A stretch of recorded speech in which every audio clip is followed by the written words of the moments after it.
The room smelled of stale smoke and damp pine. Alfred Jodl stood rigid at the map table, his fingers pressed flat against the edge as if bracing for impact.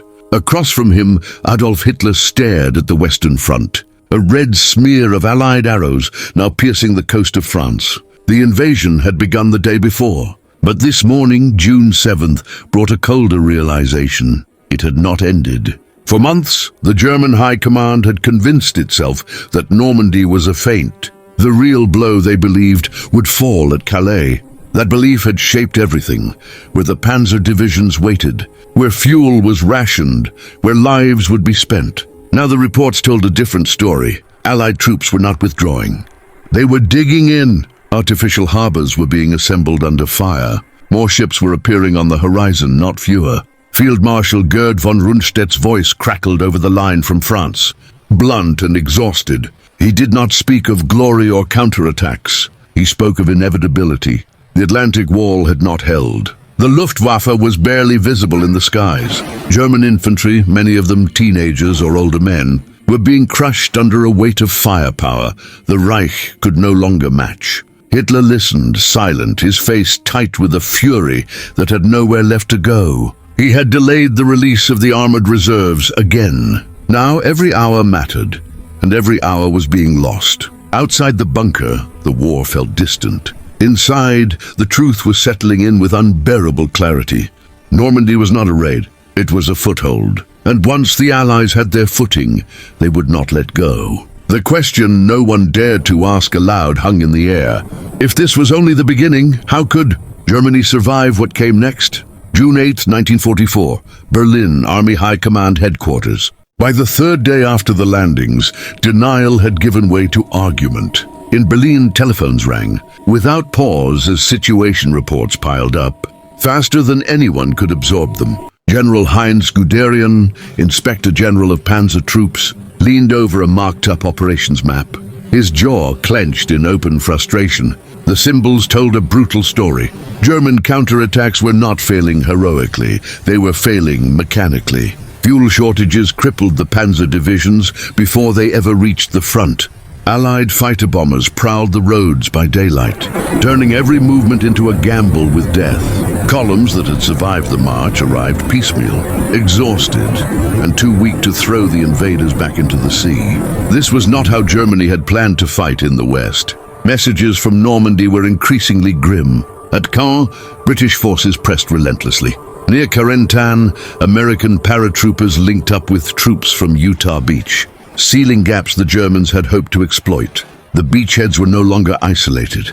They were fusing slowly, inexorably, into a single expanding front. Guderian argued that the High Command had waited too long. The armored reserves should have been unleashed on June 6th. He said, not parceled out under constant air attack. Others around the table knew he was right but said nothing. The ultimate decision still rested with Hitler, and Hitler remained convinced that the decisive invasion would come elsewhere. Even now, divisions sat idle near Calais, watching empty seas. What terrified the generals most was not the ground being lost. It was the scale of what the Allies were building. Reconnaissance confirmed thousands of vehicles pouring ashore daily. Artillery, tanks, engineers, hospitals. This was not a temporary lodgment. It was the infrastructure of liberation. For the first time, some officers began to whisper a forbidden thought. The Western Front might soon resemble the Eastern one, a war of attrition. Germany could never win, and if Normandy held, there would be no strategic reserve left to stop what followed.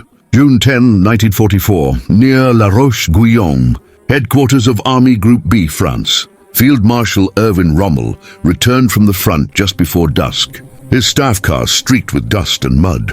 What he had seen along the Norman roads confirmed his worst fears. Allied air power owned the daylight hours. German movement, once fluid and aggressive, had been reduced to night marches and desperate concealment beneath hedgerows and orchards. Rommel spoke quietly to his aides, but his words carried weight. The invasion, he said, had already passed its most dangerous phase. The Allies had survived the beaches. Now they were entrenching themselves behind steel, concrete, and an endless flow of men. Every hour they remained ashore tilted the balance further against Germany. Reports from the front painted a picture of grinding pressure. At Omaha and Gold Beaches, supply dumps grew larger by the day. Engineers expanded makeshift airstrips so Allied fighters no longer needed to return to England. In the Bocage country, American units learned fast, adapting, improvising, absorbing losses, and pushing forward anyway. Rommel requested full authority to redeploy forces immediately, to strip units from quieter sectors and throw everything into Normandy before it was too late. The response from Berlin was vague, cautious, and delayed. Hitler still feared a second landing at Calais. Rommel understood what that meant: paralysis at the top. Privately, he confided to his chief of staff that the war had entered a new phase. This was no longer about holding France. It was about preventing a catastrophe. If the Allies broke out of Normandy, they would roll across the open plains beyond. Paris would be lost. Then the Reich itself would be exposed from the west. That evening, Rommel dictated a letter to his wife. He avoided operational details, but the tone was unmistakable, heavy, resigned, almost prophetic. Germany, he believed, was running out of time. In the hedgerows, German soldiers dug deeper, listening to the distant thunder of Allied guns, sensing that something irreversible was unfolding around them. The beginning had passed. The consequences were coming. June 14, 1944, Wolfsschanze, East Prussia. By mid-June, the tone inside Hitler's headquarters had shifted from confidence to confrontation. Maps were updated obsessively. Pins moved by centimeters that represented thousands of lives. Hitler paced more than usual, launching into monologues that swung between fury and faith. The Allies, he insisted, were overextended. Normandy could still be contained if everyone held their nerve. But the reports refused to cooperate. Alfred Jodl read aloud casualty figures and ammunition shortages with mechanical precision. Rail lines in France were being shredded nightly by Allied bombers. Bridges vanished faster than engineers could replace them. Entire divisions were stranded east of the Seine, unable to move without being annihilated from the air. The German army was fighting with its hands tied, and everyone in the room knew why. At one point, Field Marshal Wilhelm Keitel dared to suggest a partial withdrawal to more defensible positions. The response was immediate and explosive. Hitler slammed his fist onto the table, rejecting the very idea of retreat. To yield ground now, he argued, would be to invite collapse everywhere. Yet even as he spoke, intelligence officers confirmed a terrifying truth. Allied logistics were functioning at a level Germany could no longer imagine. The Mulberry harbors off Normandy were operational. Fuel, armor, and fresh troops flowed ashore in quantities that defied previous assumptions. This was not improvisation. This was preparation made real. What frightened the High Command most was the calendar. Every day that passed strengthened the Allied position and weakened Germany's. The Eastern Front demanded reinforcements. Italy continued to bleed men and material. There were no longer enough forces to win decisively anywhere. Late that night, Jodl scribbled a note to himself after the meeting ended. The invasion, he wrote, had become strategically irreversible. It was a quiet admission, never meant for public record, but it captured the truth better than any speech. D-Day had opened a door. Now, despite everything Germany threw against it, that door was staying open. June 18, 1944, Normandy coast, France. The storm arrived without mercy. Gale-force winds lashed the channel, smashing landing craft against one another and tearing sections from the artificial Mulberry harbors. For 48 hours, Allied supply lines faltered. To the German commanders watching from the bluffs, it looked like fate had finally intervened. In Berlin and at frontline headquarters, a fragile hope flickered. If the Allies could not be supplied, they could be bled dry. Rommel ordered renewed pressure along the beachhead, urging local commanders to exploit the weather while Allied aircraft were grounded. For a brief moment, the impossible seemed imaginable, but the hope did not last. When the skies cleared, the scale of Allied resilience became impossible to ignore. Despite severe damage, one Mulberry harbor was repaired with astonishing speed. Supplies resumed their flow. Tanks rolled ashore. Ammunition dumps reappeared almost overnight. What the storm had tested, it had not broken. German reconnaissance officers delivered their findings with visible unease. The Allies were adapting faster than expected. Losses were being absorbed, not felt. Units rotated in fresh troops, while German formations thinned with no relief in sight. The imbalance was no longer theoretical, it was operational. Inside the German High Command, the storm took on a darker meaning. If even the weather could not disrupt the invasion, what could? Lundstedt reportedly remarked that the war in the West was being decided not by tactics, but by production, and Germany was losing that battle decisively. Meanwhile, Allied pressure tightened around Cherbourg. Its deep water port was essential to sustaining the invasion, and German defenders were ordered to hold at all costs. They fought with discipline and desperation, knowing what its loss would mean. As the front line crept forward, German soldiers began to sense the truth their leaders struggled to admit. This enemy would not be pushed back. It would grind forward, methodically, relentlessly, until nothing stood in its way. The storm had passed. The invasion endured. And with every surviving ship and every repaired pier, the future of the war grew clearer and darker for Germany.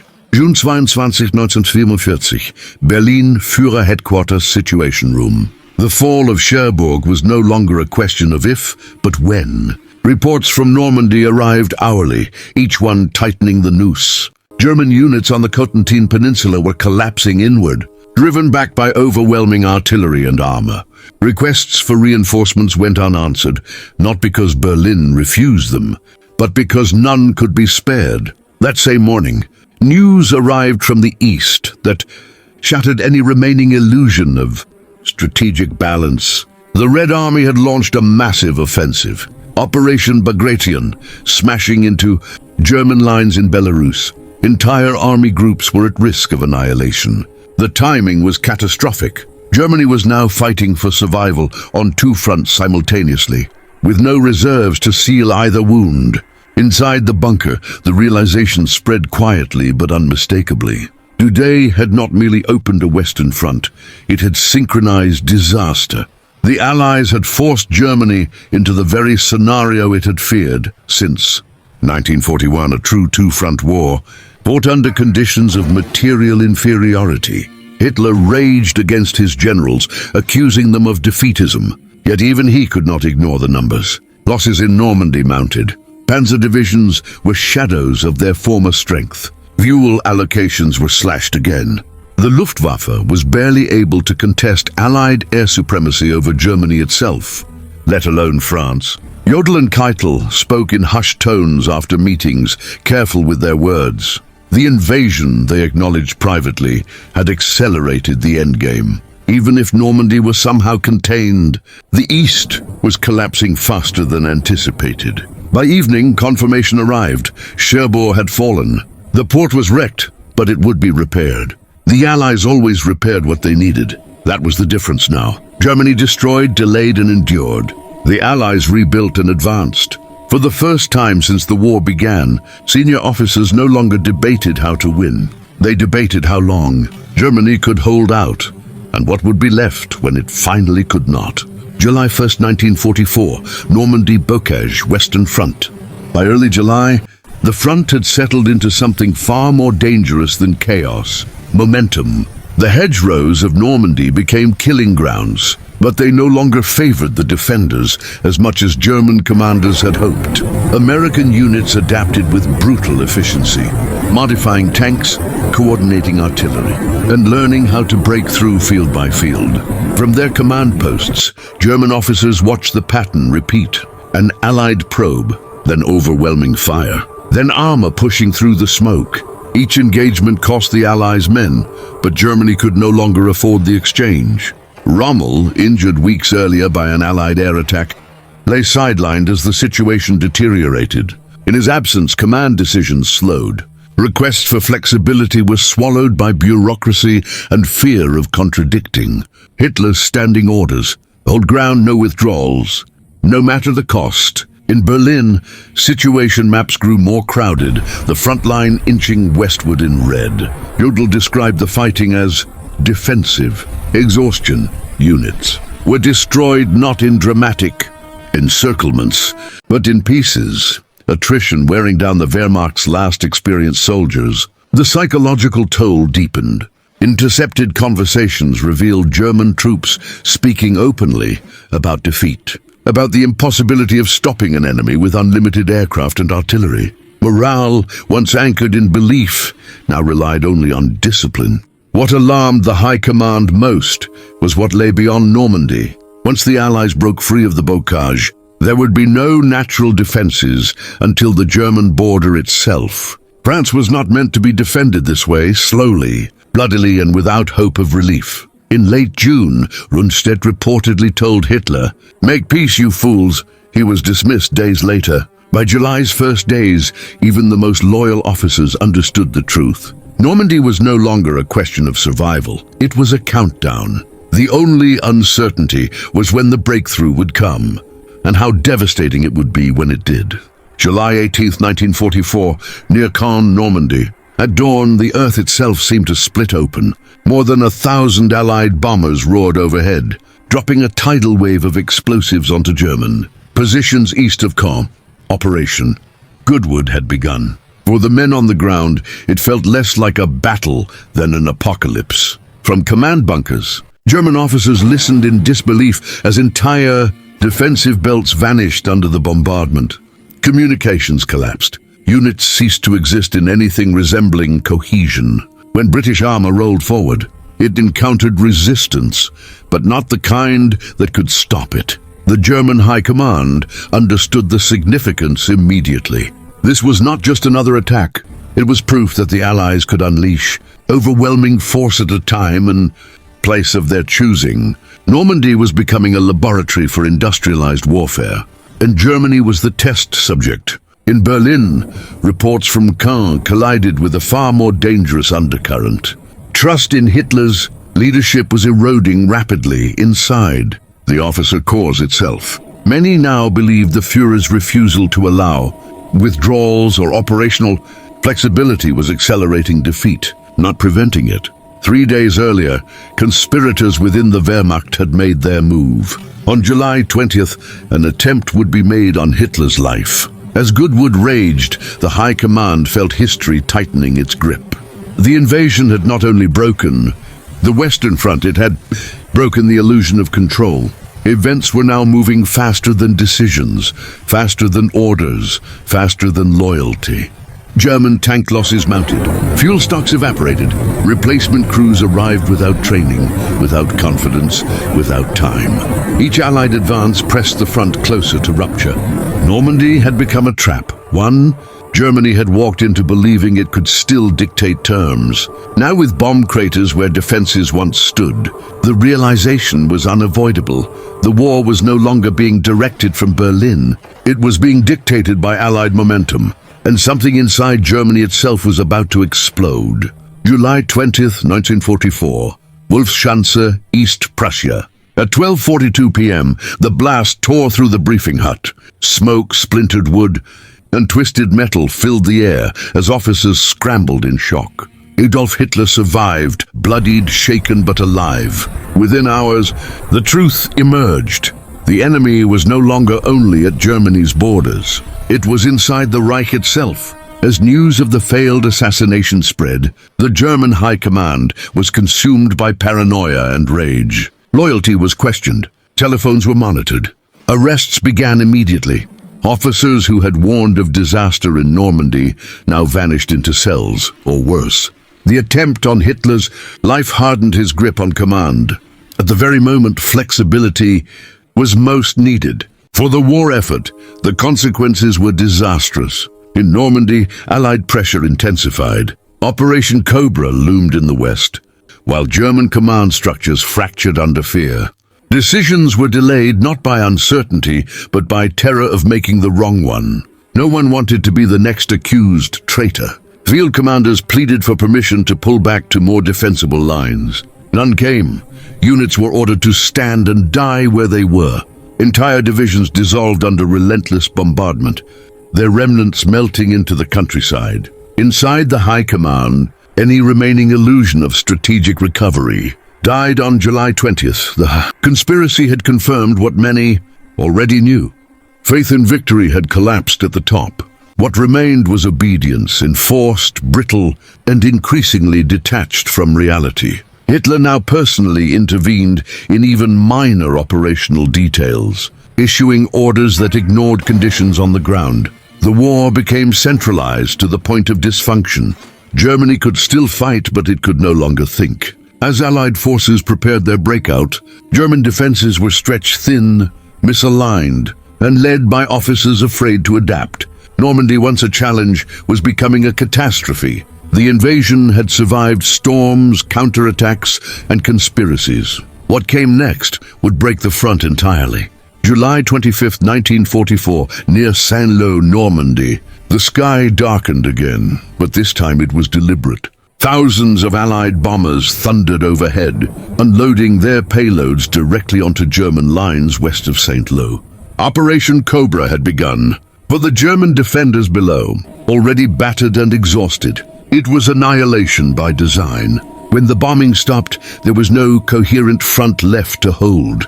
American armor surged forward through gaps that should never have existed. Communications failed. Command posts were obliterated. Units that had been ordered to stand fast simply ceased to function as units at all. In Berlin, the news arrived in fragments, each worse than the last. The breakout everyone had feared was no longer theoretical. It was happening. The German High Command finally understood what D-Day had truly meant. Normandy had not been about beaches or ports, or even France itself.